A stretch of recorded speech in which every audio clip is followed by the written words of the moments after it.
Nippon India Taiwan equity fund इतिहास में एक साल का सबसे ज्यादा रिटर्न निकाल कर देने वाला, तकरीबन 256% के आसपास। अगर आप 3-4 महीने पहले जाकर देखेंगे मेरी वीडियो, तो आपको इतने रिटर्न देखने को मिलेंगे उस फंड के अंदर पिछले एक साल में। लेकिन वो 256% से घटकर अभी के समय में पिछले एक साल का जो एवरेज है, वो घटकर रह गया है 130% के आसपास। गिरावट अच्छी खासी हुई है। क्यों हुई है?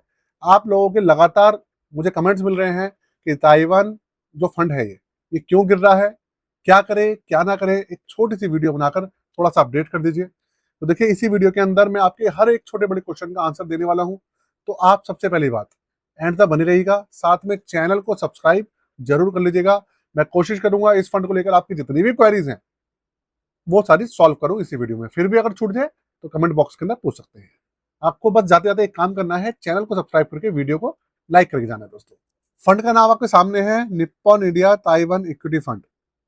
ये एक इंटरनेशनल म्यूचुअल फंड है जो कि ताइवान की जो सेमीकंडक्टर की कंपनीज हैं और ताइवान की अलग अलग जो कंपनीज हैं उनको ये बिलोंग करता है। स्पेशली ना ये जो फंड है, आईटी सेक्टर की जो स्टॉक्स हैं उनको ज्यादा बिलोंग करता है। अब इसके अंदर हुआ क्या है, पहले आप भी समझ लीजिए। तो ये जो ताइवान इक्विटी फंड है, इसके अंदर पिछले 4-5 महीने पहले अच्छे खासे रिटर्न मिल रहे थे, 250% से ऊपर के थे। इसको देखकर लोग बहुत ज्यादा अट्रैक्टिव हुए। इसका एयूएम के अंदर अच्छी खासी वृद्धि हुई और मेरी वीडियो जो थी उसके अंदर बहुत ज्यादा प्यार दिया आप लोगों ने, बहुत अच्छा खासे उसके अंदर व्यूज भी आए। अच्छा, उसके बाद हुआ क्या कि फंड के अंदर जो गिरावट का सिलसिला था वो आना शुरू हो गया। सबसे पहले तो फंड के अंदर जो एसआईपी का ऑप्शन था, सारी चीजें थी, वो बंद कर दी निप्पॉन इंडिया ने, क्योंकि वो जो लिमिट थी भारत सरकार वाली वो पूरी हो गई थी। उसके बाद इसके अंदर गिरावट का दौर शुरू हुआ। क्यों हुआ वो मैं आपको बताता हूँ। गिरावट का दौर इसलिए शुरू हुआ क्योंकि इसके अंदर आईटी सेक्टर की कंपनीज थोड़ी ज्यादा है। सेमीकंडक्टर की कंपनीज हैं, आईटी सेक्टर की हैं। तो आईटी सेक्टर के अंदर कुछ प्रॉब्लम आई। स्पेशली जो एआई है, एआई का जो बबल था वो फूटा। तो एआई से रिलेटेड जितनी भी कंपनीज थी, स्टॉक्स थे, ऑल ओवर द वर्ल्ड सबके अंदर क्रैश आया। और उसका नतीजा ये हुआ कि इस फंड के अंदर भी आपको क्रैश देखने को मिला। 1 महीना 2 महीने तक आप लोगों ने इंतजार करा, उसके बाद गिरावट का दौर शुरू हुआ। तो फिर आप लोगों ने क्या करा, भागना शुरू कर दिया, कमेंट करने शुरू कर दिए। उसके बाद मैंने एक आध वीडियो और भी बनाई, लेकिन आप लोगों के क्वेश्चन का सोल्यूशन हुआ नहीं। हमें भी उम्मीद थी कि दोबारा चल पड़ेगा, लेकिन अगर अभी के समय में आप देखेंगे तो मैं आपको इसकी कंडीशन दिखा देता हूँ। एक साल का एवरेज जो है वो 132.56% है। 3 साल का 56.27% का एवरेज है। 6 महीने में करीबन 68% पॉजिटिव है, लेकिन 3 महीने में 6.40% नेगेटिव है और 1 महीने में 2.85% ये नेगेटिव है। अगर हम इसका सबसे अच्छा और सबसे बुरा दौर देखें तो सबसे बुरा वीक जो निकला है वो निकला है 2 अप्रैल वाला, 2 अप्रैल 2025 वाला। एक वीक के अंदर करीबन इसमें 21% की गिरावट आई थी। सबसे अच्छा वीक जो इसका निकला था वो निकला था 30 जुलाई 2026 वाला, अभी, जिसमें 24% की बढ़त भी आई है। तो अब आप सोचो कि अभी भी इसके अंदर ऐसा हफ्ता एक निकला है जब ये 30 जुलाई वाला जो हफ्ता निकला है उसके बाद का जो 7 दिन है उसके अंदर सिर्फ 24% की बढ़त आई है, सिर्फ एक वीक के अंदर। आप देख सकते हैं। तो बहुत सारे लोग जो इसका ओवरऑल एवरेज देख रहे हैं कि भाई गिरावट आ रही है, गिरावट आ रही है, तो वो परेशान है। उनका परेशान होना गलत है।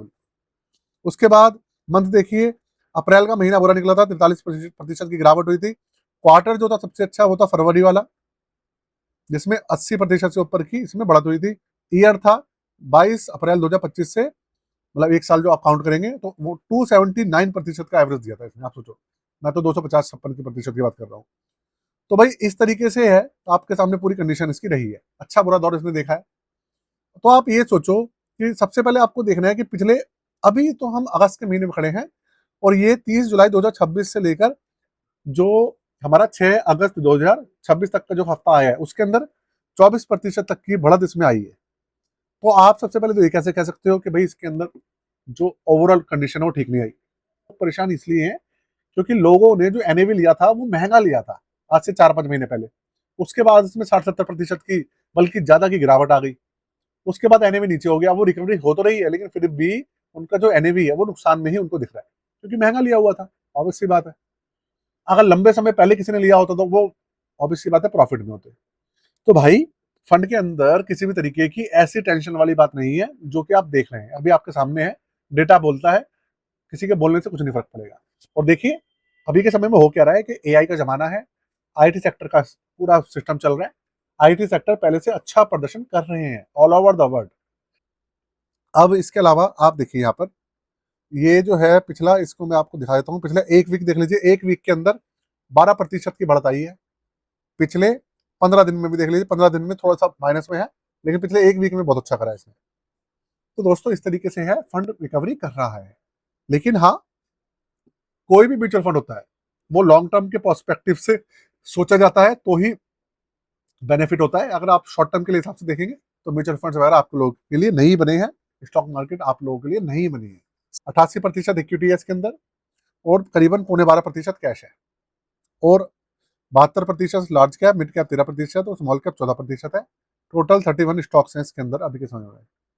टेक्नोलॉजी सेक्टर 45% है, इंडस्ट्रियल सेक्टर 37% है। आपके सामने मीडिया टेक, क्रोमा, एमपीआई, है ना, इस तरीके की बड़ी कंपनीज है इसके अंदर। डेल्टा हो गया, यूमी माइक्रोन, और आपके सामने इनके जो सबसे बड़ी कंपनी है ताइवार सेमीकंडक्टर, वो भी इसके अंदर शामिल है। तो भाई आईटी सेक्टर की, इंडस्ट्रियल सेक्टर की कंपनीज है, तो इसलिए फंड के अंदर ग्रोथ तो देखने को आपको मिलेगी।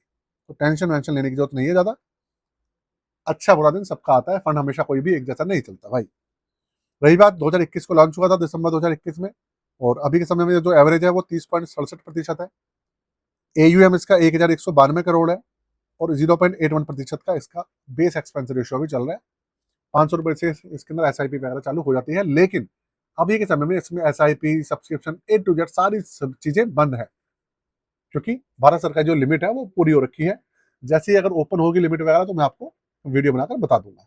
बाकी अगर कोई क्वेश्चन हो इस फंड को लेकर, फंड तो ठीक है, चल भी ठीक रहा है, तो रिकवरी मोड में फिलहाल दिख रहा है, तो और कुछ तो कहना अभी ठीक नहीं होगा। बाकी देखते हैं, एआई का जमाना है और आपको पता ही है भाई, हर चीज के अंदर एआई बिल्ड है, हर चीज के अंदर सेमीकंडक्टर्स का बोलबाला है। और ये फंड तो पूरी तरह से डेडिकेटेड ही सेमीकंडक्टर्स, चिपों की कंपनीज और आईटी सेक्टर की कंपनीज को है। बाकी आपको एक इन्फॉर्मेशन और देना चाहता हूँ हमारी पोर्टफोलियो सर्विसेज के बारे में। देखिए, अगर आप अपना पोर्टफोलियो बनवाना चाहें तो चार्जेस है 999 रुपये, व्हाट्सअप नंबर यहाँ पे दिया हुआ है। पोर्टफोलियो नया बनवाना चाहें, रिव्यू कराना चाहें, रीबैलेंसिंग कराना चाहें, स्टॉक म्यूचुअल फंड कोई भी हो, करवा सकते हैं। डिस्क्रिप्शन के अंदर सारी इंफॉर्मेशन मैंने दे रखी है, यहाँ पर भी स्क्रीन के ऊपर है, आप व्हाट्सएप नंबर पे अपनी क्वेरी सेंड कर सकते हैं। बाकी आज के लिए दोस्तों, जय हिंद।